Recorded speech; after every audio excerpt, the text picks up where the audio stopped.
Yo, welcome back to the channel. Today I want to talk to you guys about a show that I've been watching non-stop this spring season, something that kind of crept up on me. It is going to be Tengoku Daimakyo, aka Heavenly Delusion. That's right.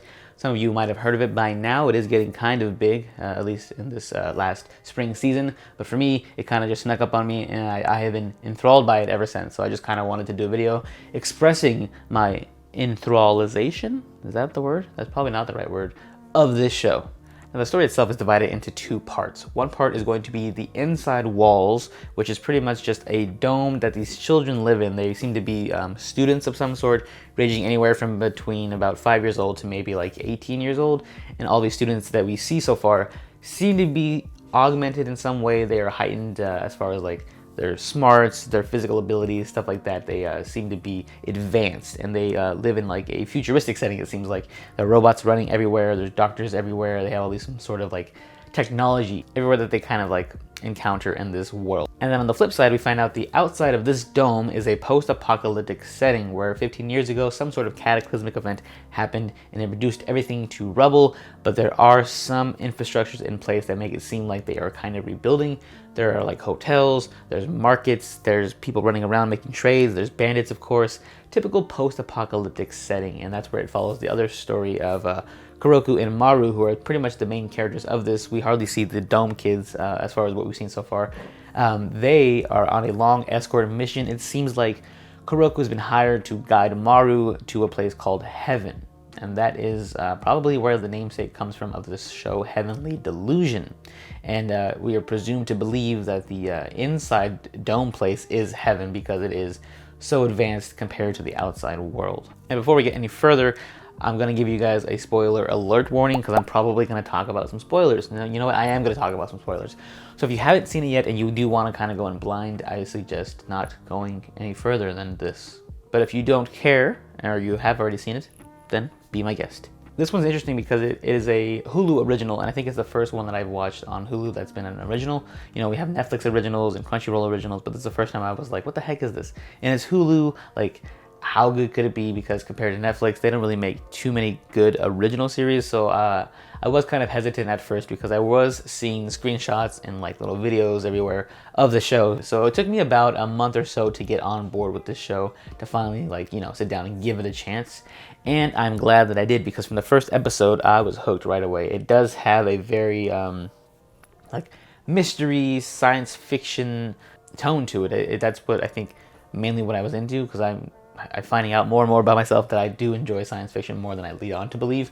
Because, you know, when you hear sci-fi, you kind of think like, well, it's kind of like, you know, Star Trek type stuff. And I'm not super into that. But when it deals with like a mystery and thriller and you throw that in, it kind of becomes cooler in a way, I guess. Like, it's kind of very like District 9-y. That's what it feels like to me sometimes, especially with the setting, because the way it looks, the town's all run down and everything like that. And yeah, what really kept me watching was the animation itself. You get notes of like, I want to say like Shinkai, because it's so like beautiful and detailed, like the background of it, and the characters themselves have like very interesting times where it's like they're in your face, and like the angles that they choose to like animate from, it just gives me like very Makoto Shinkai animation vibes. But also it does get a little loose sometimes, like within the action scenes, where it kind of feels like you're watching the like old school Cowboy Bebop fight scenes, but also like Keep Your Hands Off Eizouken, like that animation where it just kind of like is flowy, but it's still a little bit structured. And that kind of was like, oh man, this is like a visual treat. If anything else, if this show continues and I don't like the story, at least the animation kind of kept me on board. But no, then we get the story, and the story itself is unraveling as we see. They are keeping a lot of it close to chest. So I don't know what happens, but what we've seen so far, it all has been a mystery. And I like the fact that they've kept like the mystery itself a bigger secret. I mean, you can make your guesses based on what we see, like the heaven part of it, the world that the children live in. Maybe you believe that they're being kind of like harvested, because in the world, in the second episode, I believe, we do see that this story is gonna have monsters in it. That's like the big main threat to the world. On the outside are these little I don't know, mutations of some sort. They encounter one at the beginning. They're on a farm on their way to heaven, and they stop it at like a hotel, and the lady is like, hey, there's a monster here or whatever, and they knew automatically. They were like, hey, we can kill it. So everyone in this world is aware of the monsters, and that's what's so special about Maru, is the fact that he has the ability to kill these monsters just by touching them. The monsters themselves, when we encounter them, they are, from what we've seen so far, mutations of humans, because the hotel lady said that her son was this beast. So leading to believe, like I was mentioned earlier, that we can make our assumptions on based on what the series could be about. I'm thinking, and I think everyone else kind of thinks, that like, you know, this heaven place is creating these monsters, and from maybe the kids, because we find out later on that this farm wants like the smartest and brightest people from this world to go there basically and learn and kind of like hone their abilities, and we feel like maybe that might be the right quality of person to breed into these monsters. And what the reason for these monsters are, we don't know yet. So yeah, I do like the fact that we can just kind of guess and be like, oh, this is what it could be. But in every episode so far, we've gotten some sort of a twist, and I like that. If the twists haven't been like super like just like corny or like, or, you know, typical, they've been like something that you can't see coming from a mile away. It's something that's kind of very subtle, and you're like, oh, I didn't see that coming in, and it happens, and you're like, oh wow, that was really nice. Like the whole mind swap thing with Kuroku, you didn't see that was coming. Like you get left on a cliffhanger, like they kiss or whatever, and then you're like, oh, typical boy and girl fall in love, and she's like, no, I'm a man, and then you're like, oh, so is she a man? Like, does she identify like as a lesbian? So in her mind, she feels like she's you know, a man up here, but no, you find out literally she is a man, because her brother that she grew up with, this doctor, experimented and put his mind in her body. And another reason, or another thing, example of us kind of guessing what the story could be about, we assume that maybe this doctor was the reason behind this. He created this this swap, and you know, because of the accident that she was involved with, we find out the only way for her brother to survive was to put his mind in her body, and we don't know what happened to her. We can only hear a gunshot in the flashback, so we assume that maybe the doctor used this as an opportunity to just, you know, kill the sister and be like, oh, the only way to save you guys was to combine you guys. So we can all be led to believe that this might be the guy behind all these monsters that we see in this post-apocalyptic setting. So yeah, it is just very like twisty and turny, and the twists that we've gotten have been super interesting, and it's keeping me on board. So the story itself is just like unraveling and showing many layers to it, and each episode I'm just like, well, what's gonna happen next? Well, what can happen next? And it's just constantly keeping you on your toes, and I do appreciate that. And a lot of shows that, you know, have been coming out lately haven't been that super story driven. They've been more like action driven, and you know, all these like isekais that we're getting with the long titles, like they're like a dime a dozen. But this one itself feels very unique, and the characters themselves, they seem to care for each other a lot, especially Hiroku and Maru.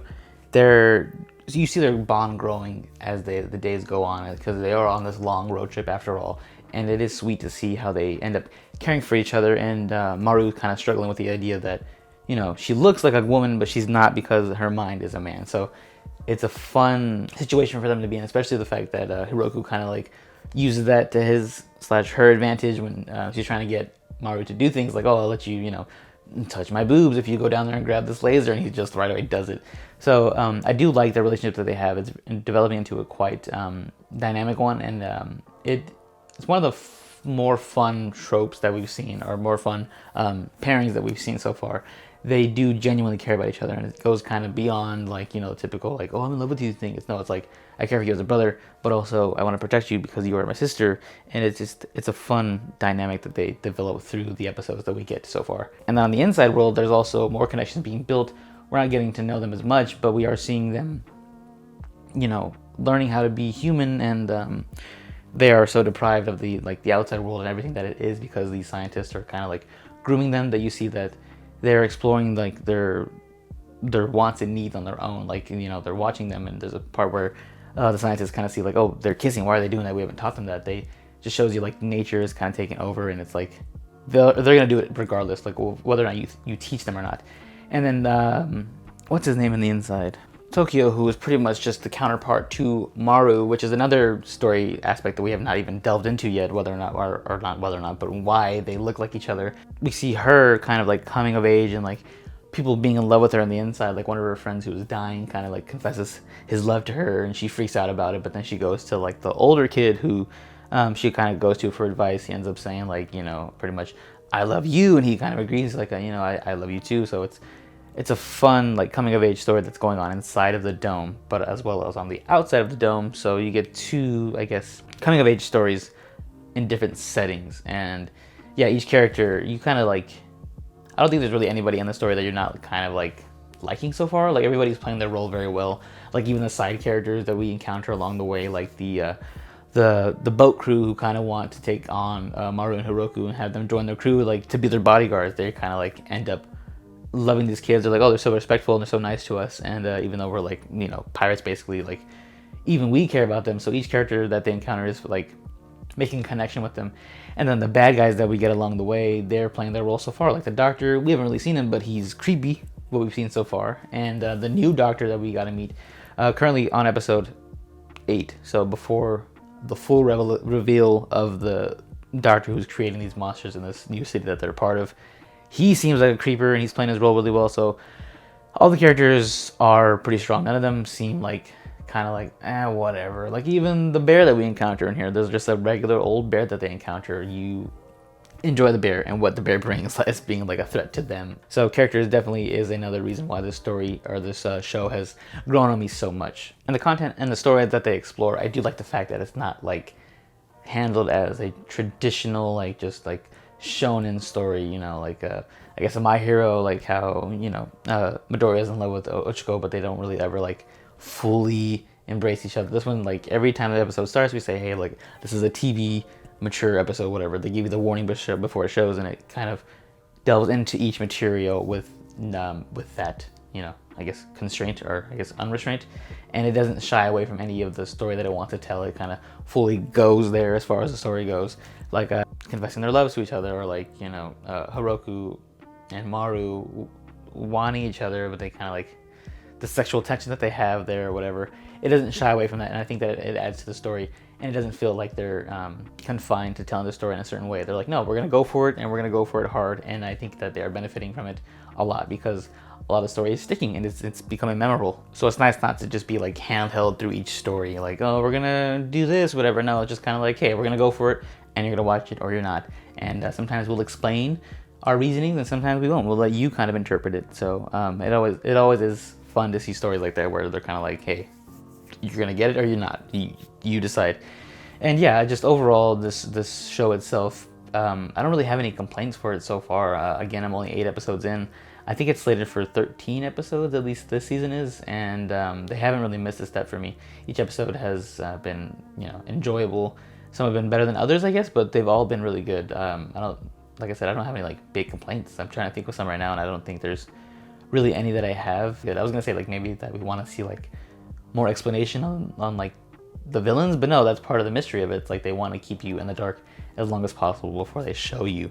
And who knows if they're even gonna ever show us fully what's going on. It could be one of those where it's just kind of like, hey, you gotta guess, it's ambitious, no, ambiguous. But yeah, a perfect show for me so far this season. It's been a real surprise, and I'm glad that I, you know, finally sat down and watched it. It was one of those things where it's kind of like, everyone's talking about it, so it's kind of like, I'll watch it when I watch it, whatever. No, this was one that I was like, you know what, let me just sit down and watch it, and I'm glad that I did. And if you haven't seen it yourself, I think that you should watch it as well. Again, it does appeal to like the sci-fi mystery thriller audience, so if that's not like your thing, I wouldn't say watch it, because it might not be for you. Also, it is, as I mentioned earlier, a little more mature, so if you're not into that, or if you're trying to watch it like, you know, with your family or whatever, I don't suggest doing that with this show. The show's not that at all. It's mature.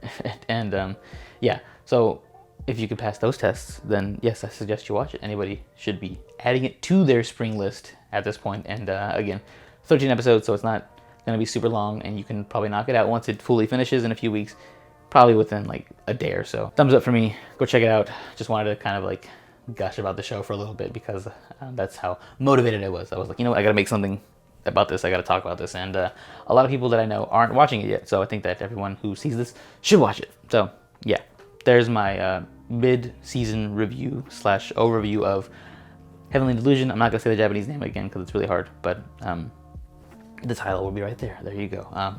So go check it out, and as always, thank you guys for watching. If you want to subscribe down below, follow down below, all that fun stuff. Until next time, go explore the wastelands.